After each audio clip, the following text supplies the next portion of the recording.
নড়াইলে cylinder গ্যাসে চলছে motorcycle. জ্বালানি সংকটের মাঝে এমন অভিনব উদ্যোগ দুই ইলেকট্রিক মিস্ত্রির। এনে স্থানীয়দের মাঝে চাঞ্চল্য তৈরি হয়েছে, যদিও রয়েছে দুর্ঘটনার ঝুঁকি।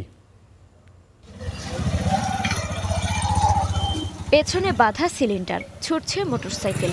অবাক তথ্য হলো তেলে নয়, গ্যাসে চলছে গাড়িটি।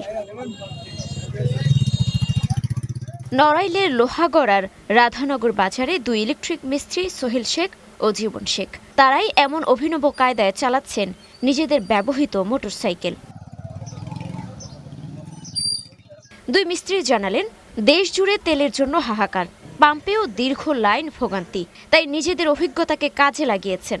দাবি, সিলিন্ডার থেকে পাইপের মাধ্যমে মোটরসাইকেলের কার্বুরেটরে দেয়া হয়েছে সংযোগ, তারপর থেকে গ্যাসেই চলছে।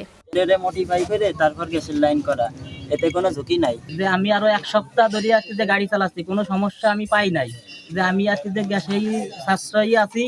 শুরুর দিকে বড় সিলিন্ডার ব্যবহার করেছেন দুই মিস্ত্রি, এখন পরিকল্পনায় আনছেন বদল। ছোট ও বহনযোগ্য সিলিন্ডার ব্যবহারের প্রস্তুতি নিয়েছেন তারা।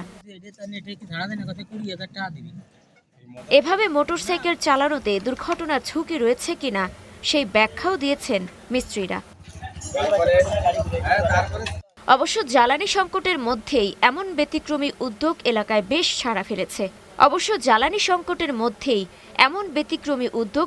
বেশ সাড়া ফেলেছে। সপ্তাহানেক ধরে দেখছি যে একটা মোটরসাইকেলের পিছনে গ্যাসের সিলিন্ডার, এখন খোঁজ নিয়ে দেখি যে আমার ভাইয়ের বেটা জীবনের গাড়ি। এতদিন শুনেছি বড় বড় যানবাহন বা সিএনজি অন্য অন্য গাড়ি গ্যাস সিলিন্ডারে চলে, কিন্তু মোটরসাইকেল কখনো চলে এই জীবনে আমি ফার্স্ট দেখলাম। ভাই, আমরা চলতি পথে হঠাৎ দেখলাম যে মোটরসাইকেলে সিলিন্ডার, তাই এই দেখে আসলে আমরা অবাক হয়ে গেছি। পাশাপাশি দুর্ঘটনার শঙ্কা রয়েছে বলেও জানিয়েছেন এলাকাবাসী।